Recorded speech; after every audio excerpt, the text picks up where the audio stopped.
Hola, bienvenidos. Hoy vamos a hablar sobre la clave número 15, desarticular el programa. Y nos vamos a enfocar en un tema bien especial que se llama la trampa de la vida ritual. Es importante que nosotros como filósofos herméticos, iniciados, y también algunas personas que son neófitas en este tema, que están recién comenzando a escuchar estas mini conferencias, que tenemos que entender de que el ser humano usa circuitos especiales desde su programa para cada situación de su vida. Entonces así la persona actúa de forma mecánica y por lo tanto repetitiva ante eventos similares, ya sea al enfrentar a su pareja, un problema familiar o de trabajo, o un disgusto en la casa, también estados depresivos, etcétera, etcétera. Entonces se presenta una situación X y el individuo a nivel subconsciente elige una parte de ese rollo programático que tienen en su cerebro, que es como un sistema random. El psicólogo Steven Pinker habla bastante sobre ese sistema de cómo funciona nuestra mente. Ahí si tienen tiempo, de repente hay hartos videos de él que son bien interesantes, que les va a servir para ir descubriendo más que nada cómo funcionan los mecanismos programáticos de nuestro cerebro. Y que obviamente nosotros estamos más allá de eso. Hay que entender eso también, y quiero aclarar que muchas veces la ciencia ortodoxa no tiene los conocimientos herméticos como para profundizar en este tema de lograr la propia individualidad, porque jamás se ha estudiado realmente de manera profunda. Siempre han sido un puñado de seres que se dedican a esto. Y tampoco es una enseñanza que sea para las masas, sino que es para ciertas personas bajo ciertas condiciones naturales en las cuales se han desarrollado, que logran captar la importancia de lo que es la filosofía hermética. Y cabe mencionar que no se puede convencer a nadie. Aquí la persona es la que va explorándose a sí mismo y va profundizando en su propia esencia. Y aclarando eso ya, hay que entender de que los individuos buscan afanosamente en su unidad programática y no encuentran a veces qué aplicar. Y tal cual como un robot aparecen en una serie de televisión y empiezan a exclamar, como se ha visto antiguamente en las series de los años 50, 60, o sea, no computable, no computable. Ahí es cuando la persona su esquema mental, su programa, no es capaz de resolver el tema. Entonces ahí la persona se siente indefensa, desvalida, porque es una situación imprevista. Como todos los chilenos y gran parte de la gente de Latinoamérica vean cómo están sucediendo las cosas, frente a una pandemia, por ejemplo. Mucha gente quedó descolocada, no supo cómo actuar, se asustó, siente miedo, porque es algo que nunca se había enfrentado, salvo nuestros bisabuelos con cierto tipo de gripe en los años 20 o antes. Ellos sí sabían lo que era una pandemia o una epidemia. Y es en parte por la misma comodidad de nuestro actual desarrollo de la civilización. A veces mucha comodidad genera un ablandamiento en la formación del ser. Pero se puede reparar a través de un trabajo interno.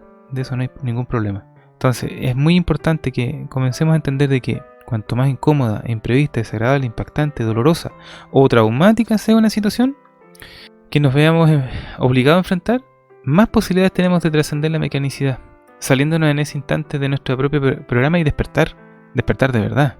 No se habla de ese despertar cuando la persona se da cuenta de alguna cosa que antes no sabía, sino que el verdadero despertar del ser. Entonces, cuando un individuo debe desenvolverse en situaciones imprevistas o incómodas y que son totalmente nuevas para él, es el momento de lograr mostrarse ante los demás sin máscara de ninguna especie. Y eso tiene muchas veces por consecuencia que se asuste y se sobresalte al verse a sí mismo tal cual es. No se olviden que las personas bajo una gran presión es cuando se muestran realmente como son, cuando ya tiene que expresarse de manera natural. Entonces la persona tiene que aprender a trascender el propio programa, porque al final el individuo no puede vivir rutinariamente, porque al final la rutina, ¿qué es lo que hace? Duerme profundamente las personas. La rutina da cierta estabilidad emocional.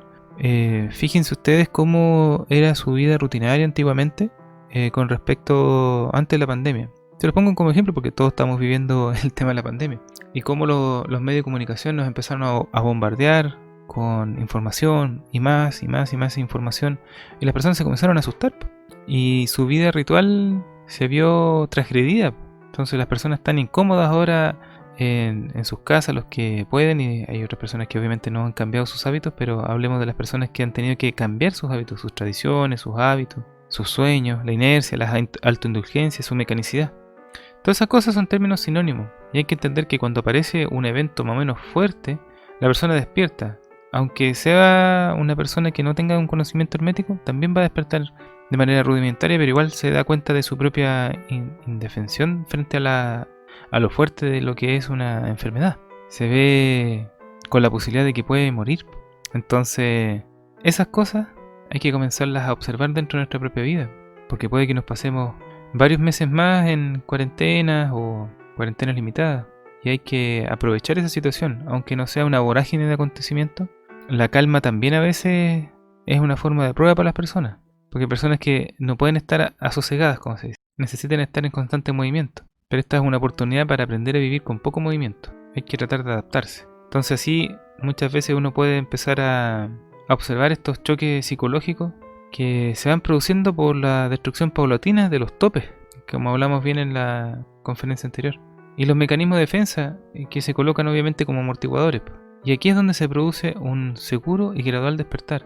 La persona comienza a darse cuenta que hay algo más allá de su rutina, que hay algo más allá de su esquema de pensamiento. Entonces, ¿cuáles son estas rutinas que estamos hablando? Muchas veces las personas piensan que cambiar la rutina es en unas pequeñas cosas como aumentar la actividad física, levantarse un poco más temprano, pero esas son las rutinas menos importantes.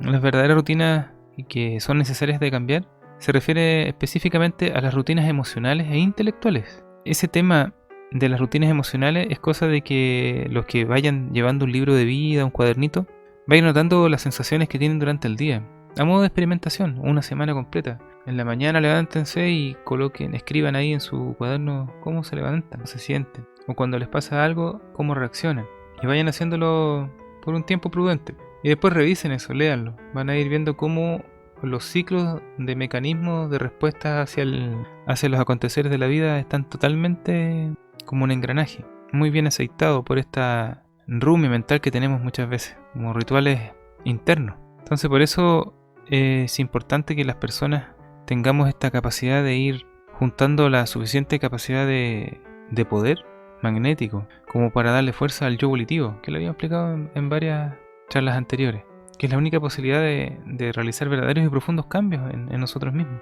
Entonces hay que entender de que así como existen rutinas o rituales que pueden ser inteligentes y positivos, existen innumerables rituales necios y negativos, y que las personas ejecutan desde tiempos inmemoriales, sin saber que en realidad los hacen. Por ejemplo, existen rutinas positivas de euforia y rutinas de fracaso y de depresión. El ser humano es movido por ciertos circuitos de su programa y que lo lleva en un momento dado a sentirse eufórico y alegre y en otro instante fracasado, molesto, deprimido.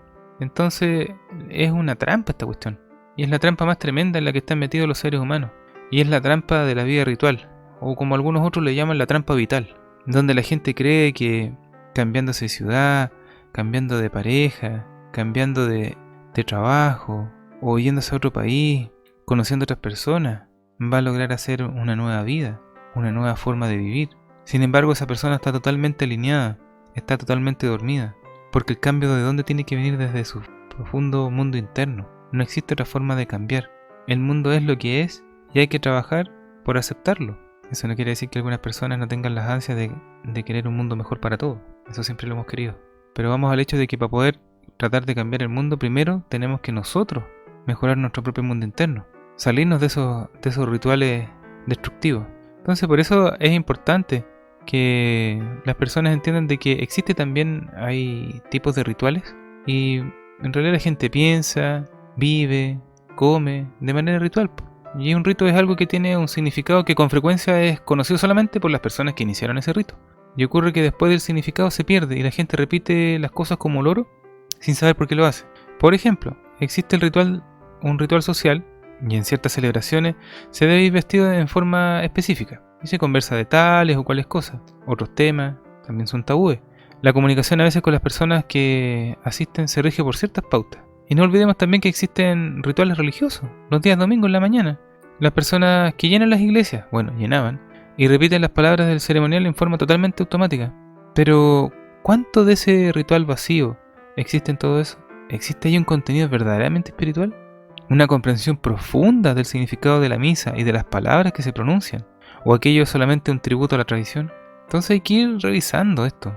Hay que ir viendo cómo se van enquistando estos rituales. Y hay que dejarlo bien en claro, que uno para poder ir más allá, primero tenemos que trascender la propia lógica. Y yo sé que para algunos resultará medio complejo este tema de la lógica, o que exista una lógica más allá de lo que nosotros manejamos, y es porque nosotros vivimos mecanicidad. Lo mecánico tiene su propia lógica, lo que está despierto tiene su propia lógica. Y esa es la gran diferencia que existe en los seres humanos. Una persona puede estar toda su vida dormido, con los engranajes de su sueño muy bien aceitados, pero la lógica del despertar trasciende toda esa mecanicidad.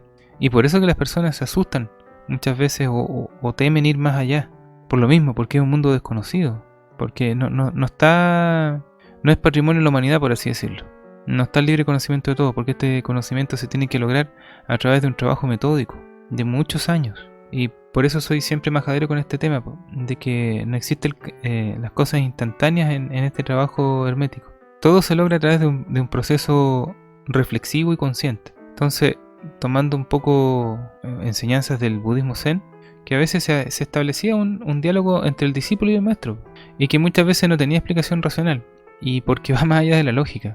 Todas esas ideas sobre el despertar, en realidad se pueden entregar son solamente símbolos, son cosas que muestran algo, pero nunca son la realidad. Eso genuino y auténtico que buscamos es la naturaleza misma del espíritu, la parte de Dios que llevamos en lo profundo de nosotros mismos. Entonces muchas veces las ideas pueden entonces señalar o apuntar hacia lo verdadero, pero si no salimos de las ideas nunca llegaremos a lo real. Cada vez que pensamos nos alejamos de la realidad. Nuestro intelecto se interpone a la verdad que grita dentro de nosotros mismos. Y eso es lo que nosotros podemos entender muchas veces como nació una religión. Pero eso es tema para la próxima conferencia. Que estén muy bien. Hasta luego.